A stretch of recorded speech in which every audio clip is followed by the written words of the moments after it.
લક્ષ્ય ન્યૂઝ, એક નજર, એક લક્ષ્ય. પાટણ જિલ્લાના સમી તાલુકાના મોટી ચંદુર ગામે શોર્ટ સર્કિટના કારણે ગાડીમાં આગ લાગી. પાટણ જિલ્લાના સમી તાલુકાના મોટી ચંદુર ગામે શોર્ટ સર્કિટથી ગાડીમાં લાગી આગ. 11 કેવીની હાઈ વોલ્ટેજ વીજ લાઇનને અડી જતા લાગી આગ. મોટી ચંદુરમાં શોર્ટ સર્કિટથી ઘાસ ભરેલા ડાલામાં આગ લાગતા બળીને ખાખ. પાટણ જિલ્લાના સમી તાલુકાના મોટી ચંદુર ગામે ખેતરની સીમ વિસ્તારમાં શોર્ટ સર્કિટથી ઘાસ ભરેલા ડાલામાં આગ લાગ્યાની ઘટના સામે આવી છે.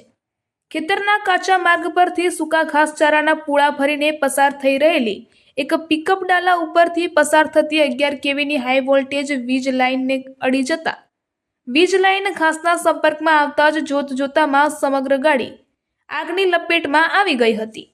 આ ઘટનાની ગંભીરતા જોઈ માલિકે તાત્કાલિક હેલ્પલાઇન નંબર ઉપર મદદ માંગી હતી, પરંતુ પાટણ ફાયર સ્ટેશનમાંથી મદદ મળવામાં ભારે વિલંબ થયો હતો.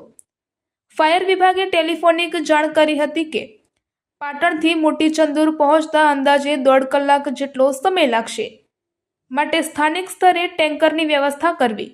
કમનસીબે આસપાસ પાણીની વ્યવસ્થા ન મળતા આગે વિકરાળ સ્વરૂપ ધારણ કર્યું હતું. જ્યારે ફાયર ફાઇટર ઘટના સ્થળે પહોંચ્યું ત્યારે આગ પર કાબૂ તો મેળવ્યો, પરંતુ ત્યાં સુધી તો ગાડી, ટાયર અને અંદર ભરેલો ઘાસચારો બળીને ખાખ થઈ ગયો હતો.